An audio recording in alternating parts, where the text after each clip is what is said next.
Dober večer in dobrodošli v oddaji Na zapisniku, poglobljeni intervjuju oddaje i24 News English. Nedavna vojna z Iranom je pokazala doslej nevideno vojaško sodelovanje med Združenimi državami Amerike in Izraelom. Prvič v zgodovini so se ameriške in izraelske sile borile z ramo ob rami, usklajevale vsak svoj korak in dosegle izjemne uspehe na bojišču ter oslabele iranske vojaške zmogljivosti. Vendar pa se zdi, da to neprimerljivo vojaško usklajevanje ne pomeni tudi popolne diplomatske usklajenosti. Ob nesoglasjih, ki pogosto javno izbruhnejo med izraelskimi in ameriškimi voditelji glede pogojev dogovora z Iranom za končanje vojne. In po nekaterih poročilih so se ta nesoglasja pokazala v ostrih izmenjavah med ameriškim predsednikom Trumpom in izraelskim premijerjem Netanjahujem, kar odpira vprašanja o prihodnosti ameriško-izraelskega usklajevanja v luči opogumljenega in radikaliziranega iranskega režima. Da bi vse to razčlenili, se mi je nocoj pridružil Michael Oren.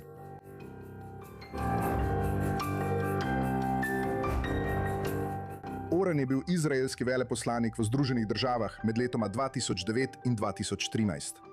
Po vrnitvi iz Washingtona je bil Oren leta 2015 izvoljen v Kneset, izraelski parlament, za stranko Kulanu. Prav tako je bil minister v kabinetu predsednika vlade. Ambasador Oren, najlepša hvala, da ste se mi nocoj pridružili. Vesel sem, da sem z vami, Ariel. Začel bi s tem, da vam predvajam nedavno izjavo ameriškega podpredsednika J.D. Vansa, v kateri je ostro kritiziral izraelske člane vlade zaradi njihove kritike memoranduma o soglasju z Iranom. Poglejmo si.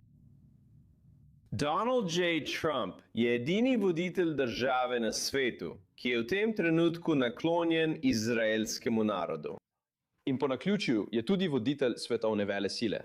Če bi bil v kabinetu izraelske vlade, morda ne bi napadal edinega močnega zaveznika, ki mi je še ostal kjerkoli na svetu. In drugo sporočilo, ki bi ga dal nekaterim članom kabineta, Bibi mu gre v čast, ni šel po tej poti.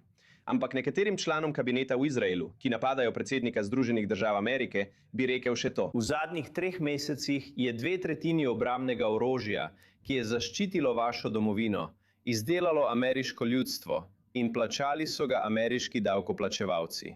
Problem za Izrael ni Donald J. Trump.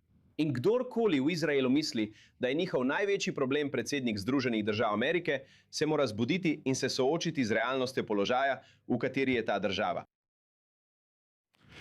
Torej, kot smo slišali, ko J.D. Vance pravi, da so ZDA zadnja preostala svetovna sila, ki je še vedno naklonjena Izraelu, se moti. Dejansko se moti. V redu. Dan pred začetkom vojne je premier Modi iz Indije obiskal Izrael, čeprav je vedel, da bo izbruhnila vojna. To je država, ki je približno 4-krat večja od Združenih držav Amerike in bo verjetno prevladujoče gospodarstvo tega stoletja. Torej se dejansko moti, ko meni, da te ministri neopravičeno kritizirajo predsednika Združenih držav Amerike. In predsednik Združenih držav Amerike je bil do določene mere zagotovo največji prijatelj, ki smo ga poznali v Beli hiši. In lahko bi pol ure govoril o različnih dosežkih in gestah, ki jih je naredil za državo Izrael, med katerimi ni najmanj pomembno to, da je priznal Združeni Jeruzalem kot naše glavno mesto in se boril z ramo ob rami z nami med njegovo operacijo Epic Fury. To je res in mislim, da bi bilo ministrom zelo priporočljivo, da ne dajo takšnih izjav oziroma, če povem bolj preprosto, naj držijo jezik za zobmi. To sploh ne pomaga.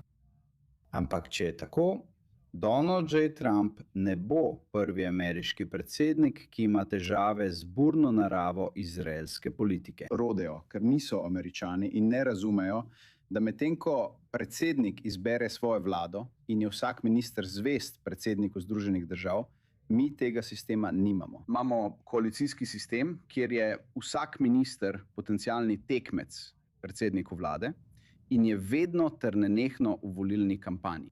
Veste, slavna knjiga Doris Kearns, Ekipa tekmecev o Lincolnu, Američani ne poznajo pojma, ekipa tekmecev, prav? Predsednik vlade Izraela je dejansko ves čas sedel na tistem biku, veste, v tistem rodeju. In ministri bodo to vedno počeli in ja. Je tista slavna izjava, da Izrael nima zunanje politike, ampak samo notranjo politiko. No, Vsaka država ima to, mimogrede. Mislim, da to ni bilo pošteno. To je bila izjava Kissingerja in v resnici ni poštena, kot da Združene države, kot da predsednik Trump ne počne tega, kar počne z Iranom. ker ga skrbi, da bi izgubil umestne volitve. V redu, torej pravite, da to ni nenavadno. Kar pa želim izvedeti je, ali res obstaja razkol med premierjem Netanjahujem in predsednikom Trumpom, ali pa gre zgolj za to, da mediji vse skupaj napihujejo, kot to pogosto počnejo, še posebej v zvezi s tem. In odgovor na to vprašanje je morda pritrdilen. Ker smo že prej videli, da so bili med tema dvema gospodoma razkoli, ki so bili v veliki meri, veste, igranje in metanje peska v oči Irancem in drugim. Ne vemo, jaz ne vem. Zdi se, da obstaja zelo javni razkol in morda gre za bolj javni ali globlji razkol, kot smo ga videli v prejšnjih obdobjih.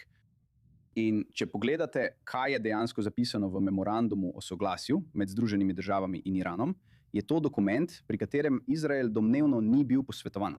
Ne obravnava nobenega od glavnih vprašanj, ki sta jih obe državi dejansko izpostavili na začetku vojne. Kar ni bilo le odstraniti iranskega jedrskega programa in, odstraniti, razstaviti, ne le odložiti za 10-20 let, ampak odstraniti tisto, kar je predsednik imenoval jedrski prah. Ampak govorimo o tisočih funtih visoko obogatenega urana, dovolj za veliko jedrskih orožij. Odpraviti iranski balistični raketni sistem oziroma njegov program in ustaviti iransko podporo tistim, ki jih, eufemistično imenujejo posredniške skupine. Govorimo o terorizmu. Iran je največji državni podpornik terorizma na svetu. To ni omenjeno nikjer v memorandumu o soglasju. Pravzaprav se Izrael v memorandumu sploh ne pojavi. Kar pa memorandum očitno naredi, je, da Izraelu zaveže roke v Libanonu. Tukaj je administracija delala, recimo na obeh straneh političnega spektra. Po eni strani pravijo Irancem, da bodo ugodili njihovi zahtevi, da je Libanon del tega sporazuma, in to potrjuje začetek memoranduma o soglasju, ki se začne z Libanonom. To je odstavek tukaj in Libanon. Prav. In v bistvu pravijo, kar v bistvu pravijo je, da ne bo odprtja ali ponovnega odprtja Hormuške ožine, razen če Izraelu ne bodo zvezane roke v boju proti Hezbolahu. Hezbolah je zavarovan in iranska de facto hegemonija nad Libanonom je priznana. To piše. Prav? To piše. Po drugi strani so Združene države Amerike intenzivno delale na sklenitvi mirovnega sporazuma med Libanonom. Prav, torej, prišli bomo do Libanona. Nočem prehitevati, ampak rad bi nadaljeval, ker ste rekli, da obstaja razkol. Kaj je bil po vašem mnenju prelomni trenutek? Ali lahko navedete trenutek, za katerega lahko rečete, da je tukaj odnos resnično zašel s poti? Naj dodam še podvprašanje k temu. Ali ste v svoji izkušnji kdaj bili priča tako ostri retoriki ali celo kletvicam, usmerjenim proti predsedniku vlade Netanjahuju, ali celo, veste, strani predsednika Trumpa? In ravno sem nekomu zunaj studia rekel, da smo v brezprimerni situaciji glede našega odnosa z Združenimi državami, s svetom. In rekel sem, da to ni res. Po vojni za Jom Kipur je 50% našega gospodarstva šlo, veste, za odplačevanje vojnega dolga. V tisti vojni smo imeli 2-krat več mrtvih kot v tej vojni, vključno 7. oktobrom, v obdobju 3 tednov, v času, ko je bilo prebivalstvo tretjina današnjega. Nismo imeli odnosov s Kitajsko, nismo imeli odnosov s sovjetskim blokom. Za železno zaveso so bili ujeti 3 milijoni Judov. 24 afriških držav pa je takrat prekinilo odnose z nami zaradi arabske naftne blokade. Brez miru z Egiptom, brez miru z Jordanijo, lahko bi nadaljeval. V tej državi smo že bili v zelo težkih položajih. To ne pomeni, da danes nismo v težkem položaju.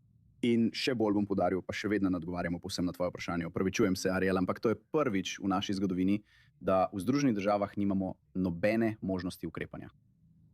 Kaj to pomeni? Vsakič, ko smo se spopadli s kakšnim predsednikom ali s kongresom, smo šli ali k kongresu proti predsedniku ali pa k predsedniku proti kongresu.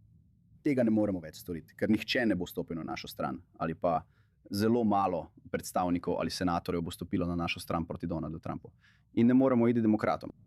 Tako nimamo nobene možnosti. Ni nikogar, pri katerem bi se lahko pritožili. In to je res, veste, to je edinstveno v naši zgodovini. Omenil bi tudi še eno izjavo podpredsednika, ki tukaj ni bila citirana, kjer je rekel, veste, Združene države in Izrael včasih se strinjamo glede določenih stvari, vendar imamo različne interese. In mislim, da je bila ta izjava dejstvo, bila je tautološka. Združene države so velika država, so daleč od Bližnjega vzhoda, niso neposredno ogrožene z uničenjem strani Irana. In mi smo v iranski neposredni soseščini in smo na ta način ogroženi. In mislim, da se na to vse skupaj nanaša. Zdaj bom odgovoril na vaše vprašanje, oprostite. Kje je prelomna točka? Kaj je bila prelomna točka? Po mojih virih je bila prelomna točka sestrelitev pilota v Iranu. Zdaj razmisli o tem. To je bila velika operacija reševanja tega pilota in na srečo je bil rešen. Mislim, da vloga Izraela pri tem reševanju ni bila javno razkrita. Bila je precej obsežna. Če bi bil ta pilot ujet, paradiran po ulicah Teherana, ponižen in morda še kaj hujšega, bi bil pritisk na predsednika, da konča vojno, neznosen, neustavljiv. Pomislite na to. Država gre v vojno in bi jo končala, če bi izgubila enega samega pilota, ki bi bil ujet.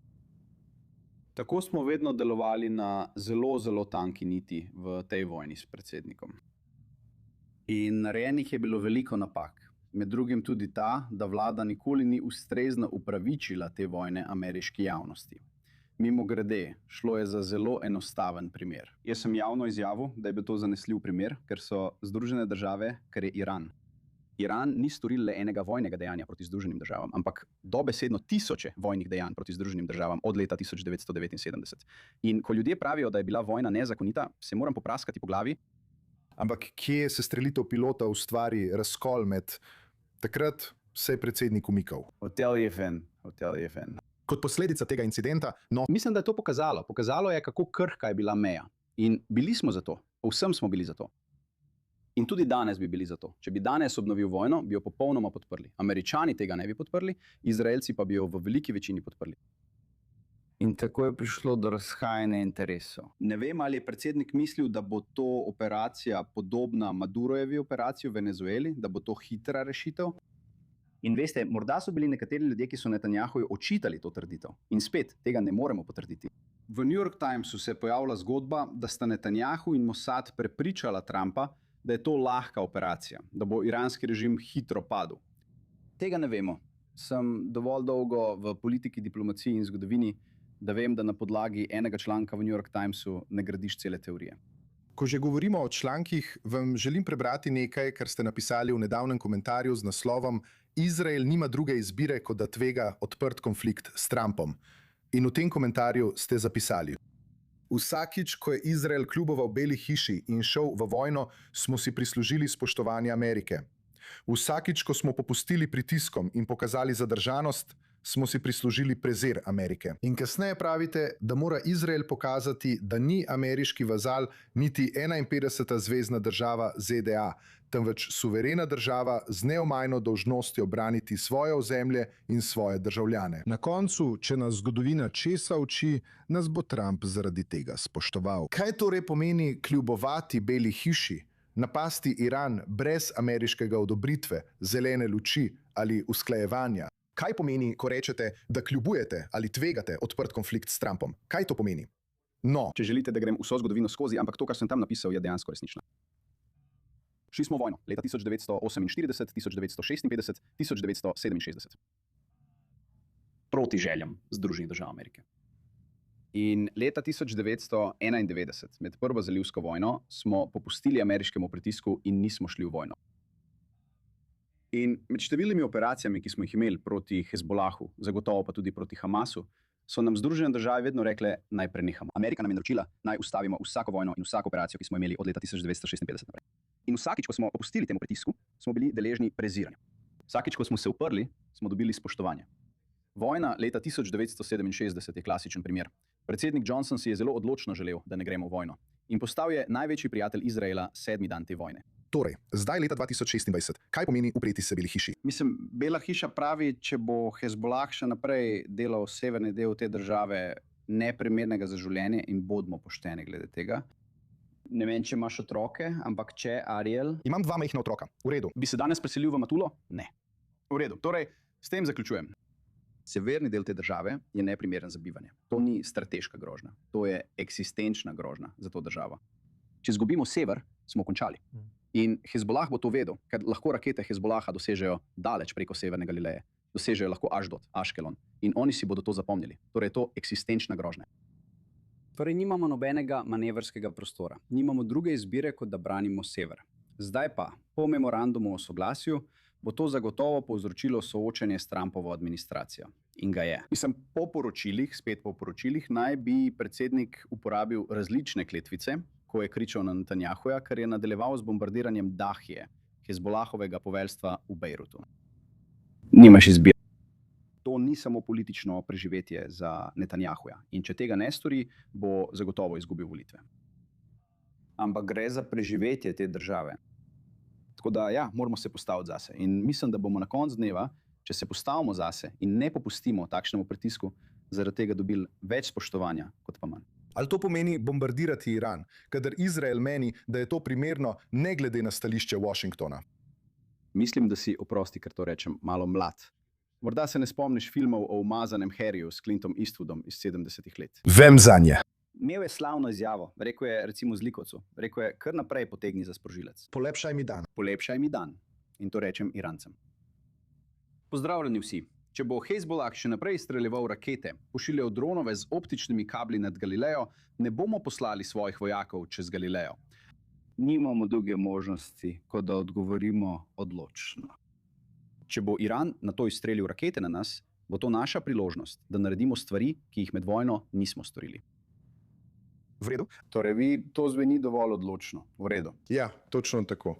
Ampak to, kar govorim, ni politično stališče. To ni niti strateška analiza, to je realnost države Izrael. Torej, obramba Izraela za vsako ceno. Ja, ker gre za obstoj države. Prav, gre dobesedno za obstoj države. In nihče ne bo, ne ti, niti mnogi ljudje, ki imajo majhne otroke, se ne bodo preselili v Matulo, se ne bodo preselili v Kirjat Šmono jutri. Zdaj, ne samo ti, ampak celo memorandum o soglasju vzpostavlja to povezavo med Iranom in Libanonom. In rad bi šel naprej, v bistvu vidimo, da Trumpova administracija govori z dvema glasovoma. Eno je pot, ki jo vodi J.D. Vance s pogajanji z Iranom, memorandumom o soglasju, ki, kot navajate v prvem odstavku, daje Teheranu v bistvu zadnjo besedo glede razmer v Libanonu. In potem imate alternativno, vzporedno pot, ki jo je predstavil in spodbujal ameriški državni sekretar Marco Rubio, ki zagovarja neposredna pogajanja med Izraelom in Libanonom, najprej za razorožitev Hezbolaha in nato morda za mir. Torej, moje vprašanje, po eni strani bi se to lahko zdelo kot neskladna strategija, ali pa po drugi strani. Bi to lahko bila nekakšna zvijača? Da bi Iran nekako zvabili, da podpiše memorandum o soglasju, tako da rečejo, tukaj imate to povezavo z Iranom. Ampak v resnici, če sledite alternativni poti med Izraelom in Libanonom, se potem vrnete k Irancem in rečete, glejte, to sta dve suvereni državi, ki sta dosegli dogovore med seboj. Ne moremo preprosto vsiliti. Prav tako vi ne morete vsiliti svoje volje nad njima. Morali bomo pustiti, da se ta pot razvija neodvisno. Na kateri od teh scenarijev gledate? In odgovor na to je spet, ali pa pomankanje strategije. Da, odgovor na obe vprašanji je da.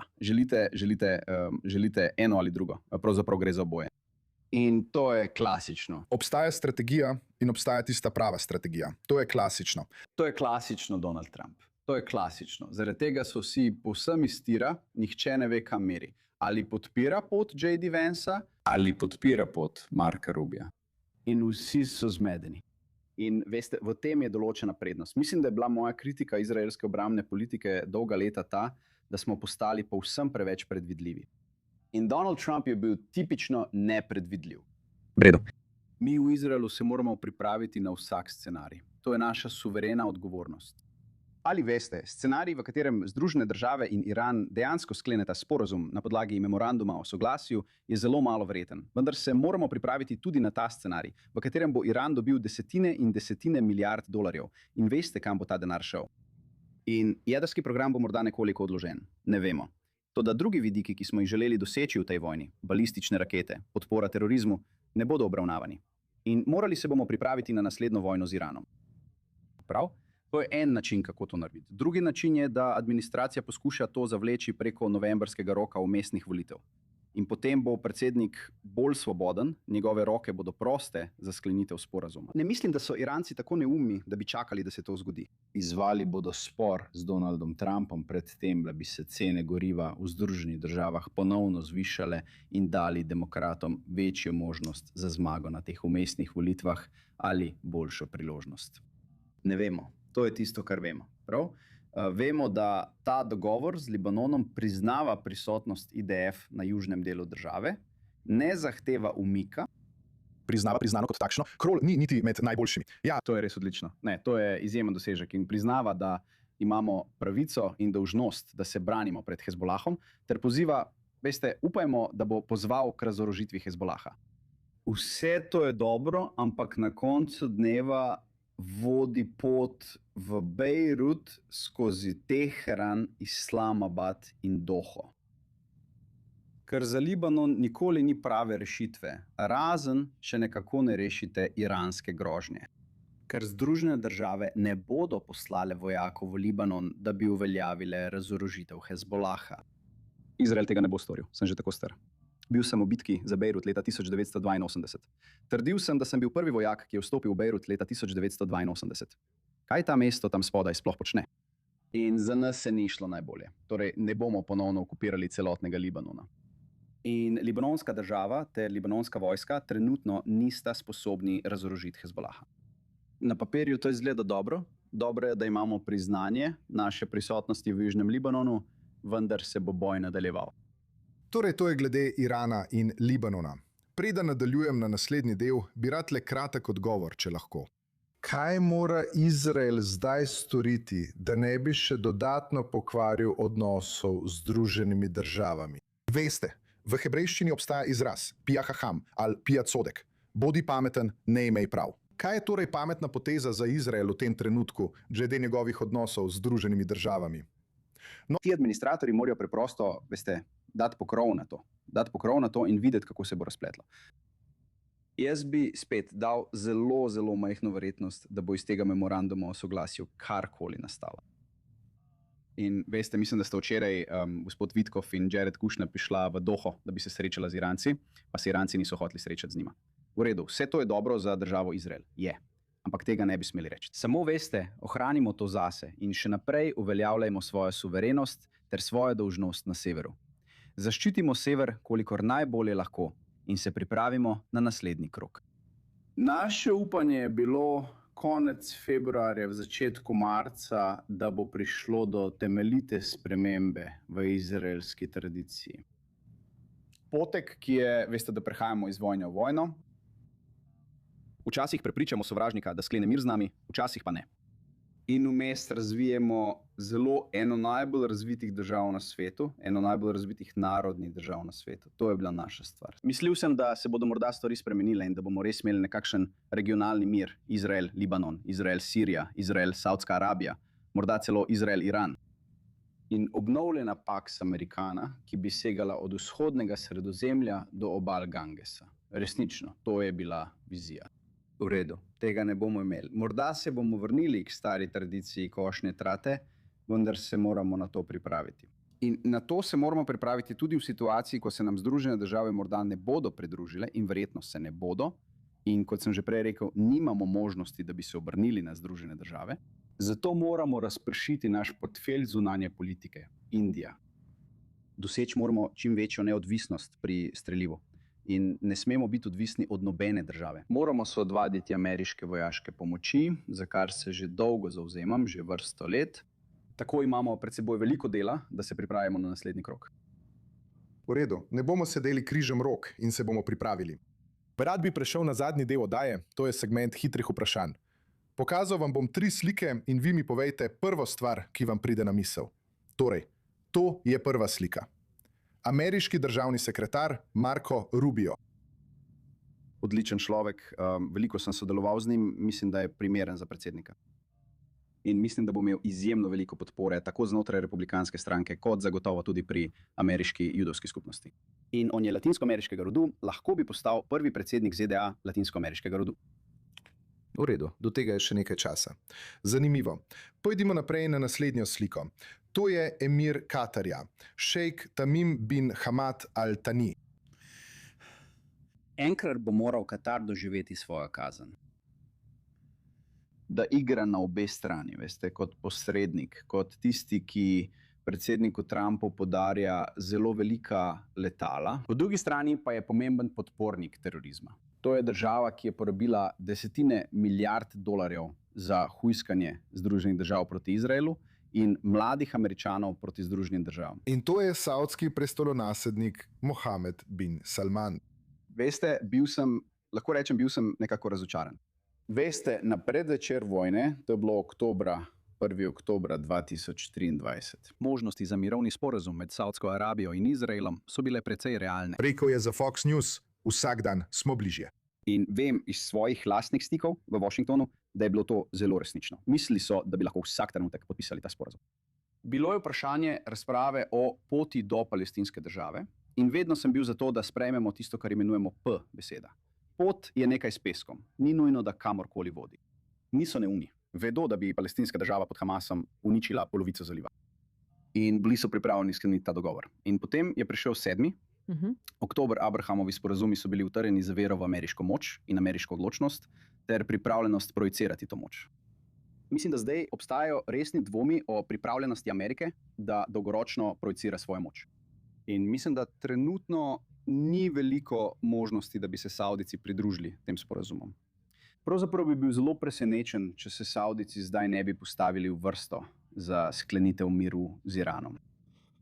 No, vsekakor bomo morali počakati in videti, kako se bo to razpletlo, vendar bomo tukaj morali zaključiti. Še enkrat se vam zahvaljujem, veleposlanik Michael Oren, da ste se mi nocoj pridružili. Pridružite se nam spet prihodnji teden tukaj v oddaji Na zapisniku. Današnjo epizodo in vse prejšnje oddaje lahko najdete na YouTubu in Spotifyju. Hvala, ker ste gledali.